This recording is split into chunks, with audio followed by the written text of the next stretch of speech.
এজন্য রব্বুল আলামিন বলেন, ওয়ালাকাদ আতাইনা লুকমানাল হিকমাতা আনিশকুরু লিল্লাহ ওয়া মান ইয়াশকুরু ফাইন্নামা ইয়াশকুরু লিনাফসিহি ওয়া মান কাফারা ফাইন্নাল্লাহা গনিয়্যুন হামিদ।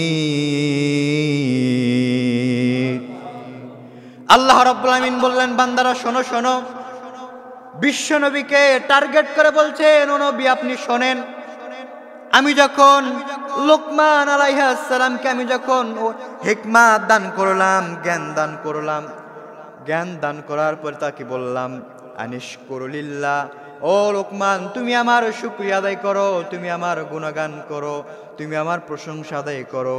আর তুমি যদি প্রশংসা আদায় করতে পারো, এই প্রশংসা তুমি নিজের জন্য আদায় করবা। প্রশংসা যখন তুমি আদায় করবা, নিজের জন্য আদায় করবা। এই প্রশংসা অন্যের জন্য তুমি আদায় করতে পারো না, কারণ তুমি যদি প্রশংসা আদায় করো তোমার উপকার হবে, আল্লাহর উপকার হতে পারে না। আল্লাহর কোনো উপকার নেই, কারণ আল্লাহ তোমার থেকে মুখাপেক্ষী। সুবহানাল্লাহ। আমরা যে আল্লাহর প্রশংসা করি, এতে কি আল্লাহর কোনো লাভ আছে? বলেন, লাভ আছে? লাভ নাই, আল্লাহর কোনোই লাভ নাই। লাভ কাদের? আমাদের লাভ। আমরা যদি প্রশংসা করি আমাদের লাভ।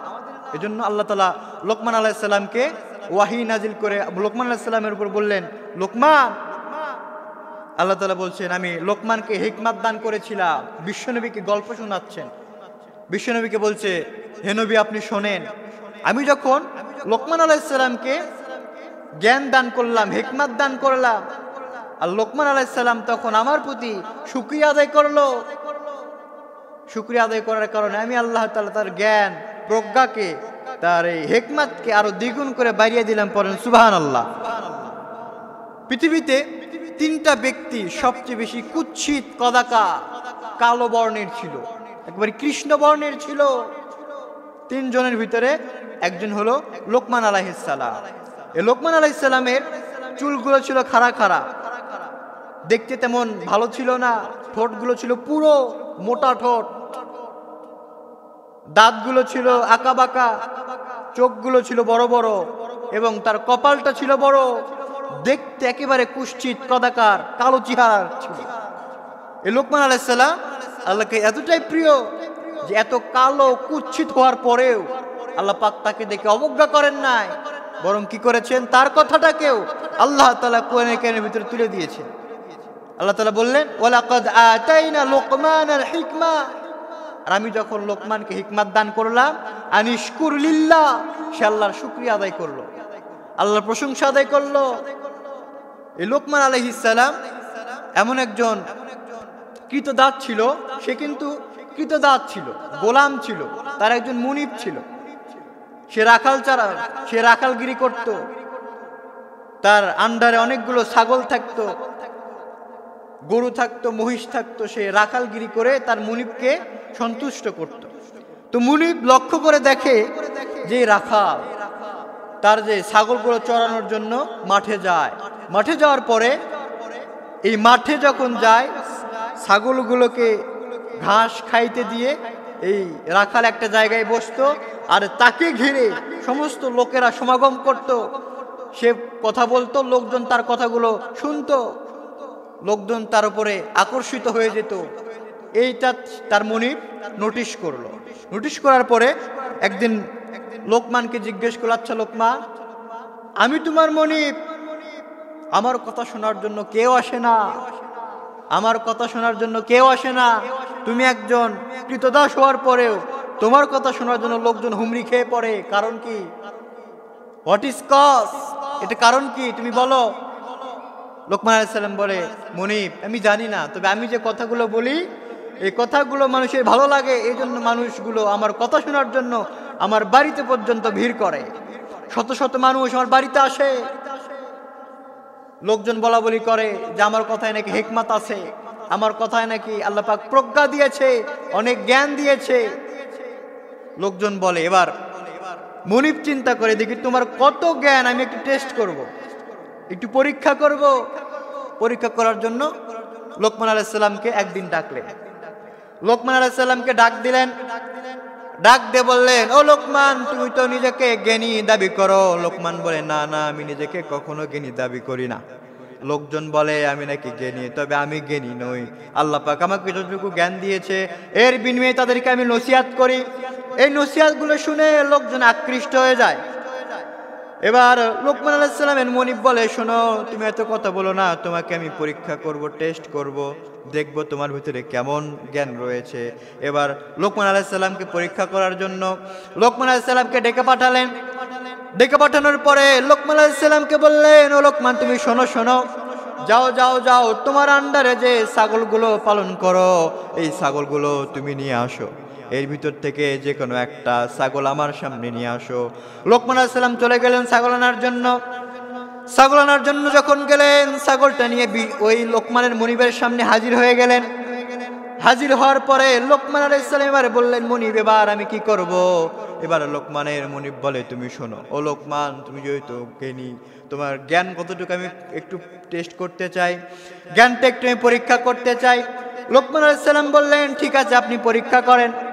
লোকমান আলাইহিস সালামকে বললেন, ও লোকমান, তুমি শোনো, এই যে তোমার হাতে একটা বরকি দেখতে পাচ্ছ, একটা ছাগল দেখতে পাচ্ছ, এই ছাগলটা তুমি নিয়ে যাবা, নিয়ে গিয়ে জবাই করবা। জবাই করার পরে এই ছাগলের ভিতর থেকে দুইটা উত্তম জিনিস আমার কাছে নিয়ে আসবা। এই ছাগলের ভিতর থেকে যেই দুইটা জিনিস উৎকৃষ্ট মনে হয় সেই দুইটা জিনিস তুমি আমার সামনে হাজির করবা। লোকমান এবার কথা মতো চলে গেল। যাওয়ার পরে ছাগলটা জবাই করলো। জবাই করার পরে এই ছাগলের ভিতর থেকে দুইটা জিনিস, দুইটা অঙ্গ তার মনিবের সামনে হাজির করলো।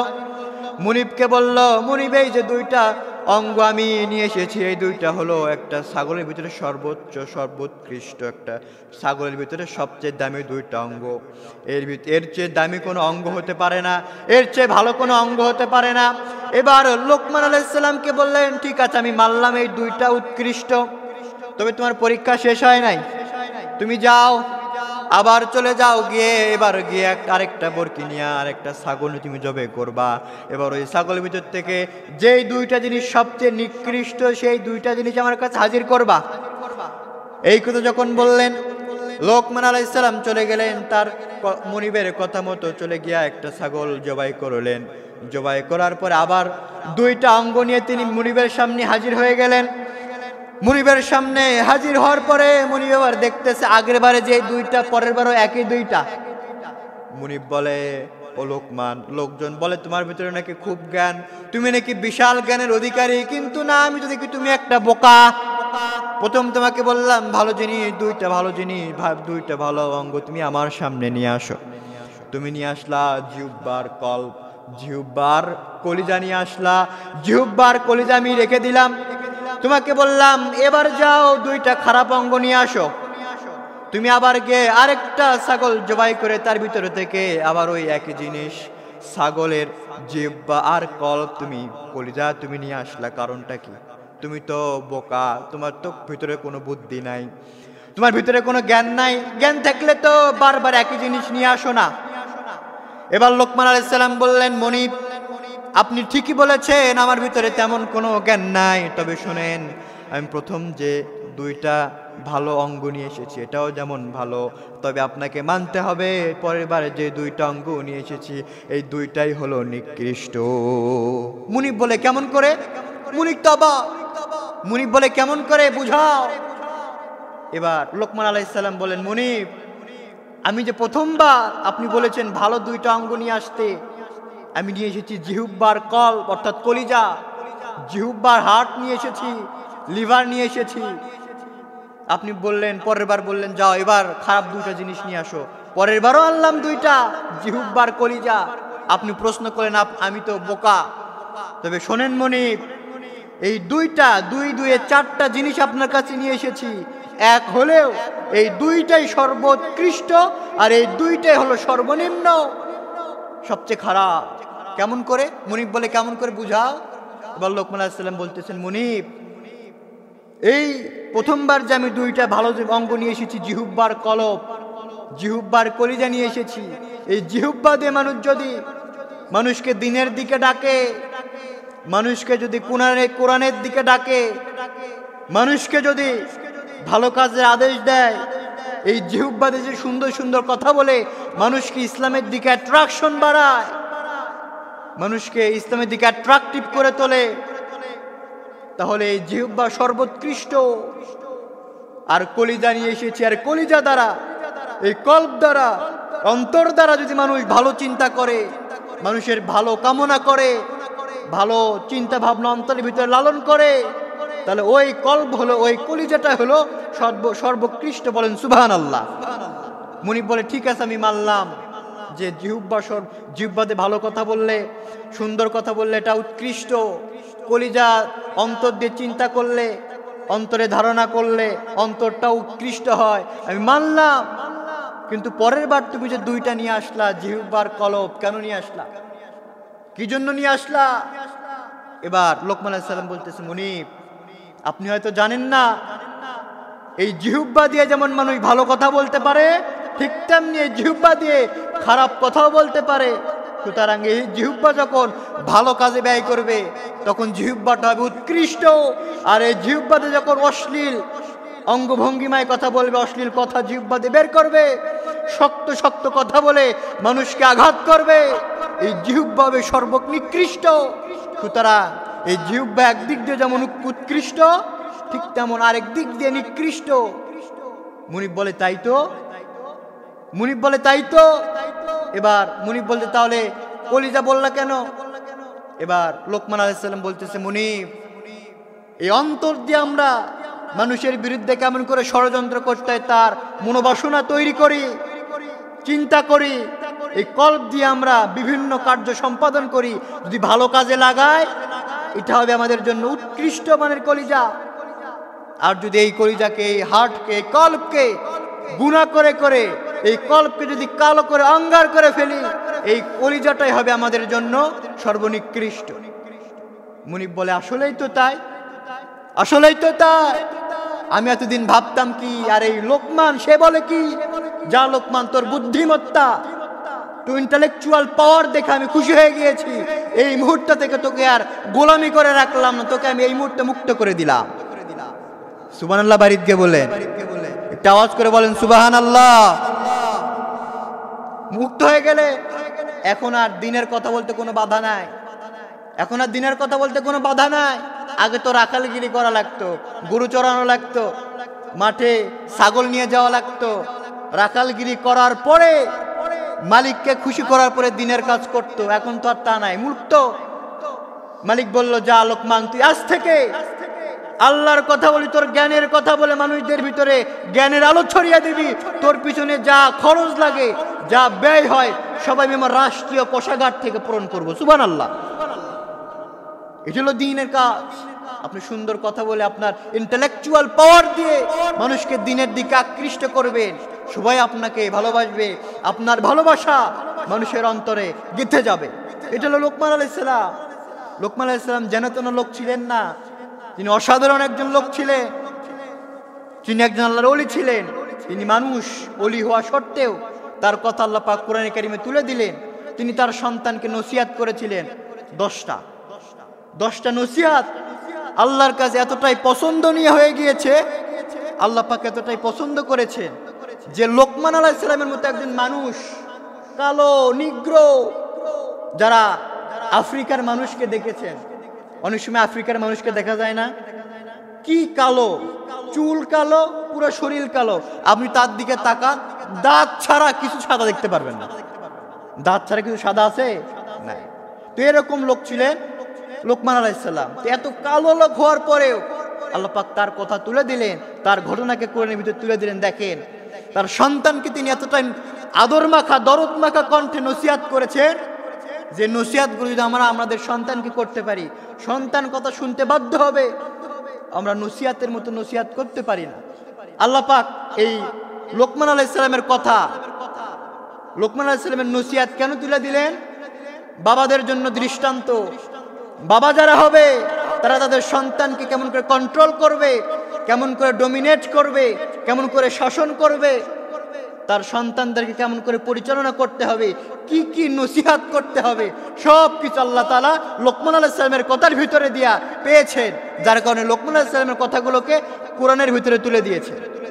লুকমান আলাইহিস সালাম তার সন্তানকে যখন প্রথম নসিহত করতেছেন, আমরা আমার সন্তানদেরকে, আমাদের দেখা যায়, আমার তো সন্তান নাই, এখনো হয়নি, আল্লাহ দিলে হবে। তো আপনাদের যারা সন্তান আছে, আমি তো দেখি সমাজের ভিতরে যারা বাবা আছে তারা সন্তানদেরকে ডাকে, মানে এই এদিকে আয় শোন, মানে খুব কর্কশ ভাষায় ডেকে তাদেরকে নসিহত করে, কর্কশ ভাষায়। না, দেখেন আল্লাহ পাক এই লোকমান আলাইহিস সালামের কথাকে তুলে দিলেন। কেন তুলে দিলেন? তার পিছনে লজিক আছে। লোকমান আলাইহিস সালাম তার সন্তানকে তিনি কিন্তু ইচ্ছা করলেই বলতে পারতেন, এই সন্তান এদিকে আসো শোনো, কিন্তু এই ভাষা তিনি প্রয়োগ করে তার সন্তানকে ডাকেন নাই। তিনি কিভাবে ডেকেছে? তার সন্তানকে বলেছে ইয়া বুনাইয়া, ইয়া বুনাইয়া। তিনি ইয়া ইবনি বলতে পারতেন, হে আমার সন্তান, তাও বলতে পারতেন, কিন্তু যখন নসিহত শুরু করলেন তখন আর ইয়া ইবনি বললেন না, বললেন ইয়া বুনাইয়া, হে আমার কলিজার টুকরা সন্তান। আপনি যখন আপনার সন্তানকে বলবেন হে আমার কলিজার টুকরা আসিফ, কলিজার টুকরা সুজন, আমার কাছে আসো, সেই সন্তানকে আর তার মনের ভিতরে ক্ষোভ রাখতে পারে? কথা বলেন, রাখতে পারে? আপনি ডাকার মতো ডাকতে পারেন না তো। আপনি ডাকেন, বলেন হে আমার কলিজার টুকরা সন্তান, আমার দিকে আসো। কলিজার টুকরা সন্তানকে কলিজার টুকরা সন্তান বলে ডাক দিয়ে কাছে নিয়ে পাশে বসিয়ে আদর করে নসিহত করে, এই সন্তান আপনার কথাগুলো শুনবে। প্রিয় ভাইয়েরা, তাহলে লোকমান আলাইহিস সালাম প্রথম বললেন ইয়া বুনাইয়া লা তুশরিক বিল্লাহ। প্রথম যে নসিহত করলেন, 1 নম্বর নসিহত শুরু হচ্ছে, 1 নম্বর বলে লা তুশরিক বিল্লাহ, হে আমার কলিজার টুকরা সন্তান, লা তুশরিক বিল্লাহ, আল্লাহর সাথে শরীক করো না, আল্লাহর সাথে শিরক করো না। কারণ ক্যান্সারেরও অ্যান্সার আছে, শিরকের কোনো অ্যান্সার নেই। শিরক এমন একটা মারাত্মক গুনাহ, আল্লাহ তাআলা বলছেন বান্দারে, তোমরা যদি তোমাদের সমস্ত গুনাহ নিয়ে, পাহাড় সমপরিমাণ গুনাহ নিয়ে আমার সামনে হাজির হও, in the day of judgement, কাল কিয়ামতের ময়দানে, বিভীষিকাময় দিনে, তোমার এই আমল নামার ভিতরে যদি আমি শিরকের গুনাহ না পাই, এই আমার সাথে অংশীদার স্থাপন করার গুনাহ যদি না পাই, আমি আল্লাহ তোমার ওই পাহাড় পরিমাণ সম গুনাহও মাফ করে দিয়ে তোমাকে আমি জান্নাত দিয়ে দেব, জান্নাত দিয়ে দেব। শর্ত হলো শিরিক করা যাবে না, শিরিক করা যাবে না। শিরিক করো না, বেদাত করো না, শিরিক করো না, বেদাত করো না, আল্লাহ ছাড়া কারো কাছে মাথা নত করো না। পীরের পূজা, গোরের পূজা ইসলামেতে নাই, তবু মানুষ আল্লাহ ছাড়া মাথা যে নোয়ায়। পীরের পূজা, গোরের পূজা ইসলামেতে নাই, তবু মানুষ আল্লাহ ছাড়া মাথা যে নোয়ায়। আল্লাহর কোরআন নবীর হাদিস ছাড়া কিছুই মেনো না, শিরিক করো না, বেদাত করো না, আল্লাহ ছাড়া কারো কাছে মাথা নত করো না। ঠিক কি না? আল্লাহ ছাড়া কারো কাছে মাথা নত করা যাবে না, শিরিক করা যাবে না। আপনি যখন শিরিক করবেন, আল্লাহর সাথে অংশীদার স্থাপন করলেন, আল্লাহ এই গুনাহ কখনো ক্ষমা করে না। তাহলে 1 নম্বর নসিহত হলো, হে আমার কলিজার টুকরা সন্তান, লা তুশরিক বিল্লাহ, আল্লাহর সাথে শিরিক করো না। কারণ ইন্না শিরকা লা যুলমুন আযীম, নিশ্চয় শিরিক হলো আল্লাহর সাথে জুলুম, প্রকাশ্য বড় জুলুম। এই জুলুম থেকে তার সন্তানকে প্রথমেই নসিহত করলেন, সন্তান তুমি শিরিক করো না, শিরিক ছাড়া তুমি ইবাদত করো, তোমার জীবনের ভিতরে শিরিক ঢুকায়ও না। কারণ শিরিক ছাড়া যদি ইবাদত করেন, এই ইবাদত যিনি কবুল করে নেবেন তিনি কে? আল্লাহ। কারণ শিরকের গুনাহ আল্লাহ পাক কোনো সময় ক্ষমা করে না। এজন্য রব্বুল আলামিন বলেন, ইন্নাল্লাহা লা ইয়াগফিরু আন ইউশরাকা বিহি ওয়া ইয়াগফিরু মা দুনা যালিকা লিমান ইয়াশা। রব্বুল আলামিন বলছেন, ও আমার গোলামেরা শোনো শোনো, আমি আল্লাহ তোমাদের জীবনের সমস্ত গুনাহগুলোকে মাফ করে দেই। সুবহানাল্লাহ বলেন, সব গুনাহকে মাফ করে দেয়। আমাদের সমস্ত গুনাহ মাফ করেন কে? আরো জোরে বলেন, কে? আল্লাহ সমস্ত গুনাহ মাফ করে দেয়, কিন্তু শর্ত হলো তাওবা করতে হবে। কার কাছে? আল্লাহর কাছে ক্ষমা চাইতে হবে। এই জন্য আল্লাহ বললেন, বান্দারে লা তুশরিক বিল্লাহ, আমি আল্লাহর সাথে শিরিক করো না। কারণ আমি আল্লাহ জীবনের সমস্ত গুনাহগুলো মাফ করে দেই। তোমাদের জীবনে যত গুনাহ করো না কেন সমস্ত গুনাহ আমি আল্লাহ পাক মাফ করে দেই। কিন্তু তোমরা যে শিরিক করো, ইন্নাশ শিরকা লাযুলমুন আযীম, আমি আল্লাহ তোমাদের এই শিরিকের গুনাহ জীবনেও ক্ষমা করি না। শিরিকের গুনাহ ক্ষমা করি না। শিরিক বাদে যত গুনাহ তুমি করো না কেন আমি আল্লাহর কাছে মাফ চাও, আমি আল্লাহর কাছে ক্ষমা চাও, আমি আল্লাহ ক্ষমা করে দিব। কিন্তু শিরিক করা যাবে না। এই জন্য তার সন্তানকে বললেন, তার সন্তানকে লোকমান আলাইহিস সালাম বললেন, বাবা আমার কলিজার টুকরা সন্তান, এক নম্বর তোমাকে নসিহত করলাম তুমি শিরিক করো না, আল্লাহর সাথে অংশীদার স্থাপন করো না। নাম্বার 2 তিনি নসিহত করলেন, বাবা শিরিক করো না। শিরিক না করার পরে আল্লাহর ইবাদত করার পরে শিরিক মুক্ত ভাবে যখন আল্লাহর ইবাদত করবা, নাম্বার 2 হলো ওয়াবিল ওয়ালিদাইনি ইহসানা, তুমি তোমার পিতামাতার সাথে অবজ্ঞা করে আচরণ করো না, অবহেলার আচরণ করো না। তুমি তোমার পিতামাতার সাথে সদাচরণ করো। সদাচরণ করতে হয় পিতামাতার সাথে। বাবা শেখাচ্ছে সন্তানকে। এখানে যারা বাবা আছেন কোনোদিন বলতে পারবেন যে হুজুর আমি আমার সন্তানকে বুকে হাত দিয়ে বলতে পারি যে আমি আমার সন্তানকে শিখিয়েছি খবরদার পিতামাতার সাথে বেয়াদবি করা যায় না? আমরা কিন্তু বলতে পারিনি। সন্তান শিখবে কোথা থেকে? সন্তানের আসাস ভিত্তি যেখান থেকে শুরু হয় শিশুকাল। আপনি শিশুকালে সন্তানের মাইন্ড সেটআপে সেটিং করতে পারেন নাই যে পিতামাতার সাথে খারাপ আচরণ করতে হয় না, খারাপ আচরণ করা যায় না। আপনার সন্তান বড় হয়ে আপনার কথা শোনে না, ইয়াবা খায়, গাঁজা খায়। আপনি আপনার সন্তানকে কোনোভাবেই বাঘে আনতে পারেন না, নিজের কৌশলে আনতে পারেন না। কেন আনতে পারেন না? কারণ আপনি আপনার সন্তানকে মানুষ করতে ব্যর্থ। আপনি আপনার সন্তানকে সন্তানের মতো আদর্শ হিসেবে গড়ে তুলতে পারেন নাই। সন্তানের ভিতরে যে শিক্ষার আলো ঢুকে দেওয়ার কথা ছিল সেটা আপনি দেন না, যার কারণে আপনার সন্তানগুলো কথা শোনে না। তো লোকমান আলাইহিস সালাম বললেন নাম্বার 2 নসিহত হলো খবরদার পিতামাতার অবাধ্য হবে না। তবে পিতামাতার অবাধ্য হবে কখন? পিতামাতার অবাধ্য হওয়া যাবে, পিতামাতাকে মানা যাবে না কখন? যখন পিতামাতা বলবে হে আমার সন্তান তুমি শিরক করো, তুমি মূর্তি পূজার সাথে মূর্তি পূজা শুরু করে দাও। অর্থাৎ একজন বাবা যখন তার সন্তানকে পীরের পায়ে সেজদা দিতে বলবে, মাজারে সেজদা দিতে বলবে, অর্থাৎ শিরক হয় এমন কোনো কাজ করতে বলবে, ওই মুহূর্তে পিতার কোনো কথা শোনা যাবে না, পিতার ওই আদেশটুকু মানা যাবে না। তার মানে এই না যে আপনি পিতা আপনাকে বললো যে বাবা শিরক করো, পীরের পায়ে সেজদা দাও, শিরকের দিকে আহ্বান করে, এর মানে এই না যে আপনি সন্তান হয়ে ওই বাবা এইটুকু বলার কারণে সন্তান হয়ে বাবার গায়ে হাত তুলবেন, বিষয়টা এমন নয়। ইসলাম বলে যদি তোমার বাবা বলে শিরক করো, শুধুমাত্র ওই শিরক করো, ওই কাজটা করা যাবে না। এই কাজ ছাড়া পিতামাতার সাথে তার পরিপ্রেক্ষিতে কোনো প্রকার কঠোরভাবে কোনো কথা বলা যাবে না। ইসলাম কতটা সতর্ক। আপনার বাবা মা যদি মুশরিক হয়, আপনার পিতামাতার সাথে খারাপ আচরণ করা যাবে না। এক সাহাবী এসে বলল, ইয়া রাসূলুল্লাহ আমি তো মুসলিম হয়েছি, আমার পিতামাতা তো মুশরিকা, আমার বাবা মুশরিক, আমি তাদের সাথে কেমন আচরণ করব? বিষ্ণু বললেন খবরদার শিলিহা, সুন্দর আচরণ করো, খবরদার কর্কশ ভাষায় কোনো কথা বলো না, তাদের সমস্ত কথা তুমি মেনে চলো, যতক্ষণ না পর্যন্ত তারা তোমাকে শিরকের দিকে ধাবিত করে, শিরক করতে বলে, ওই কথার মানা যাবে। তাহলে লোকমান আলাইহিস সালাম 1 নাম্বার সন্তানকে নসিহত করলেন, বাবা লা তুশরিক বিল্লাহ, শিরক করো না। নাম্বার 2 বলল পিতামাতার খেদমত করো, পিতামাতার সাথে সদাচরণ করো।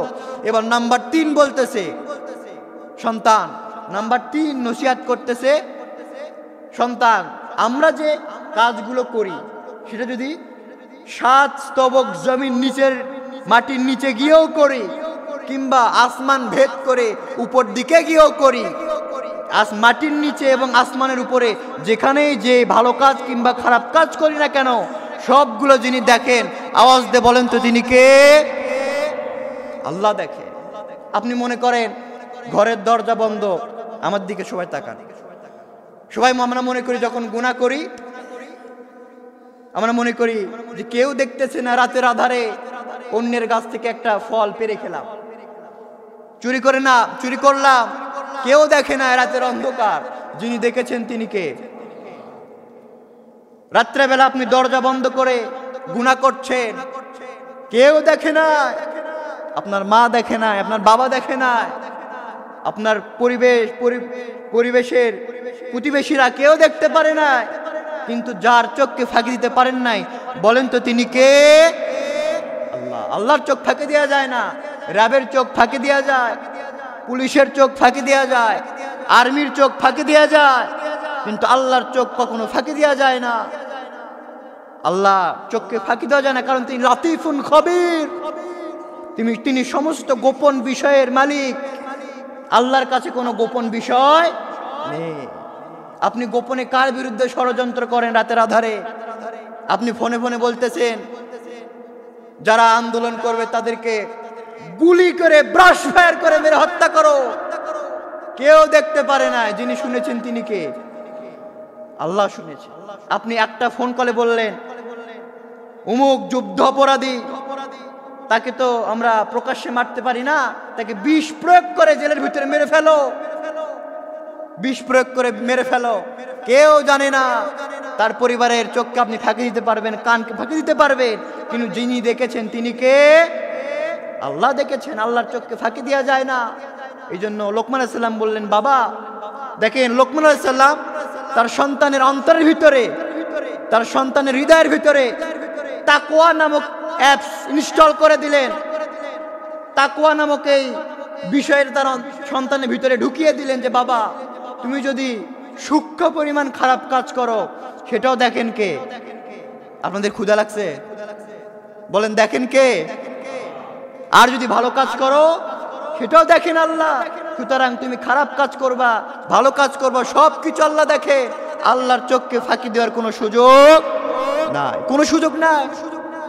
লোকমান আলাইহিস সালাম তার সন্তানের অন্তরের ভিতরে আল্লাহর তাকওয়া, আল্লাহর ভয় ঢুকিয়ে দিলেন, কারণ আল্লাহর ভয় ছাড়া মানুষকে কোনোদিন ভালো করা সম্ভব নয়। আপনি একজন মানুষ খারাপ, তাকে কয়দিন চেক করে রাখবেন? জেলে দেবেন, জেলে 1 বছর 2 বছর থাকার পরে বেরে, জেলে যদি যায় চোরের অপরাধে, বের হয়ে আসে ডাকাত হবে। জেলে যদি যায় ডাকাতের অপরাধে, ওই ডাকাতি জেল খাটার পরে জেল থেকে বের হয়ে হবে খুনি, মার্ডার কেসের আসামি। আপনি কতবার তাকে জেলে দিবেন? একটা মানুষকে ভালো করার জন্য আর্মির ভয় দেখিয়ে, পুলিশের ভয় দেখিয়ে, মানুষের ভয় দেখিয়ে তাকে ভালো করা যায় না। তাকে ভালো করতে হলে তার অন্তরের ভিতরে যেই সত্তার ভয় ঢুকে দিতে হবে, বলেন তো তিনি কে? আল্লাহ। কারণ যার ভিতরে আল্লাহর ভয় থাকবে সে ব্যক্তি কখনো খারাপ পথে যেতে পারে। যাদের হৃদয়ে আছে আল্লাহর ভয়, তারা কবু পথ ভুলে যায় না। আল্লাহর প্রেম ছাড়াই দুনিয়ায় কারো কাছে কোনো কিছু চাই না। আল্লাহর ভয়, আল্লাহর ভয় ঢুকে দিতে হবে। এজন্য লোকমান আলাইহিস সালাম 3 নাম্বার নসিহত করলেন, বাবা তুমি যে কাজটাই করো না কেন আল্লাহ দেখছেন, সুতরাং আল্লাহর চোখকে ফাঁকি দেওয়া সম্ভব নয়। এবার 4 নাম্বার বলতেছেন, ইয়া বুনাইয়া আকিমিস সালাহ, হে আমার কলিজার টুকরা সন্তান, তুমি তো নামাজ পড়বাই, কিন্তু নামাজটা সমাজে প্রতিষ্ঠার আন্দোলন করবা। কেমনে নামাজটাকে সামাজিকভাবে, রাষ্ট্রীয়ভাবে কায়েম করা যায় এই আন্দোলন করবা। অনেকেই চিন্তা করে আমি নিজে বাঁচলে বাপের নাম, অনেকেই চিন্তা করে নিজে বাঁচলে বাপের নাম, আমি আগে নামাজ পড়ি। কিন্তু না, আপনি নিজে নামাজ পড়বে। আল্লাহ তাআলা বলছেন আকিমিস সালাহ, নামাজ কায়েমের প্রতিষ্ঠা করতে হবে। যে সমস্ত মানুষেরা নামাজ কায়েমের জন্য, আল্লাহর বিধান কায়েমের জন্য লড়াই করে, সংগ্রাম করে, তাদের সারিতে সারিবদ্ধ হয়ে যাও, তাদের দলভুক্ত হয়ে যাও, তাদের দলের অন্তর্ভুক্ত হয়ে যাও। কারণ তোমাকে আমি দুনিয়াতে পাঠিয়েছি প্রতিনিধিত্ব করার জন্য। তুমি খেয়ে বসে দুনিয়াতে সময় পার করে আসবা না, এটা হবে না। নামাজ প্রতিষ্ঠা করো। সন্তানকে আদেশ করলেন তুমি নিজে নামাজ পড়বা এবং তোমার সমাজে নামাজকে কায়েম করবা।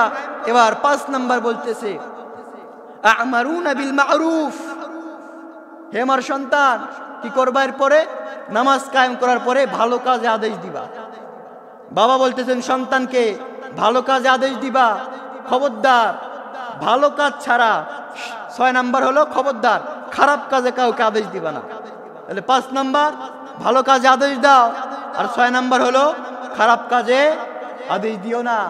আর নাম্বার 7, আল্লাহ এবার লোকমান আলাইহিস সালাম তার সন্তানকে বলতেছেন, সন্তান শিরিক করো না, পিতামাতার সাথে খেদমত করো। নাম্বার 3, তুমি যে কাজই করো না কেন আল্লাহ তোমাকে দেখছেন, অর্থাৎ তাকওয়াবান হও। নাম্বার 4 বললেন নামাজ কায়েম করো। নাম্বার 5 ভালো কাজ করো। নাম্বার 6 খারাপ কাজ করো না, খারাপ কাজে নিষেধ করো। আর নাম্বার 7 বললেন ওয়াসবির।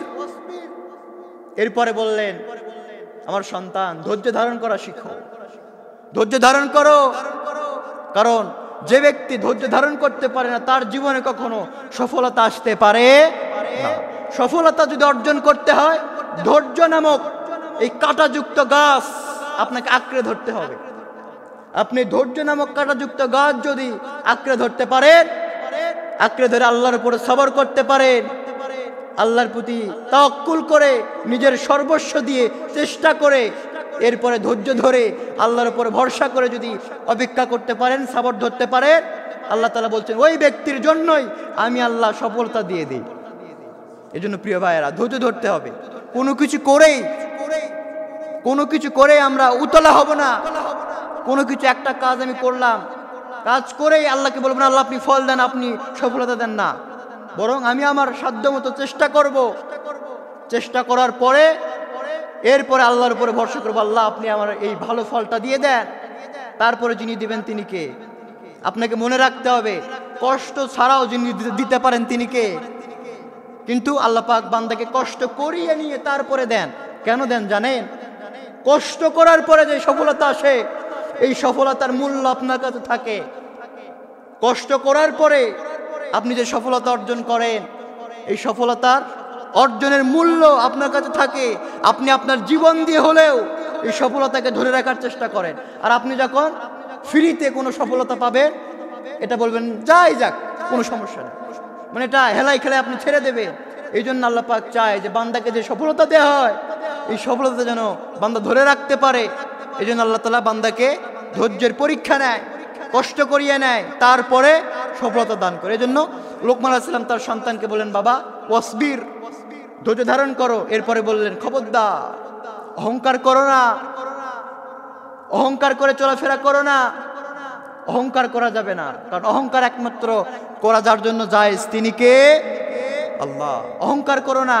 নাম্বার 9 বিনয়ী হও, বিনয়ী হয়ে চলাফেরা করো। কারণ মুমিন যারা হবে তারা বিনয়ী হবে, ইমানদার যারা হবে তারা বিনয়ী হবে।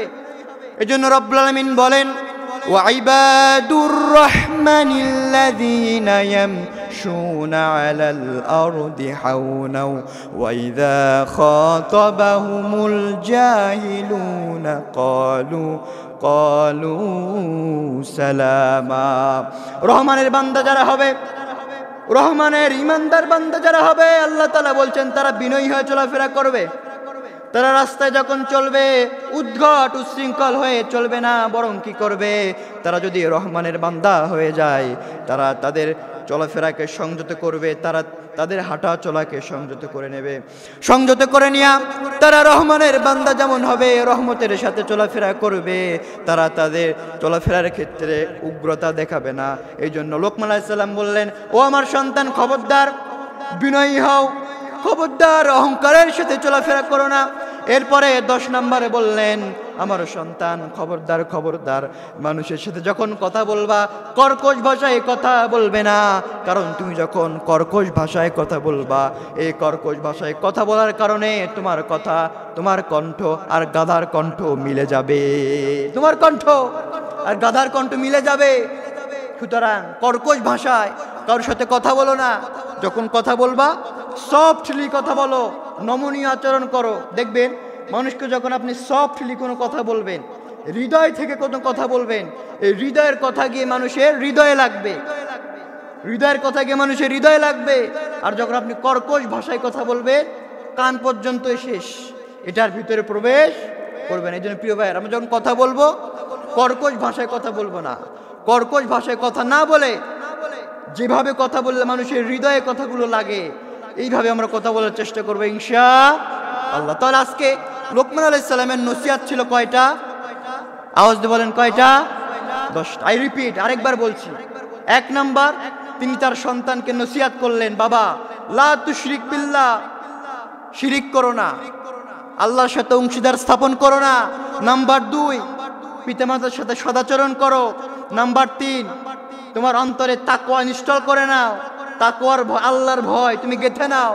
নাম্বার 4, নামাজ কায়েম করো। নাম্বার 5, ভালো কাজের আদেশ দাও, নিজে ভালো কাজ করো, অন্যকে ভালো কাজের আদেশ দাও। নাম্বার 6, খারাপ কাজের নিষেধ করো।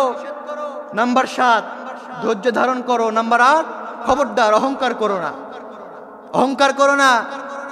নাম্বার 9, বিনয়ী হও, বিনয়ী হয়ে চলাফেরা করো।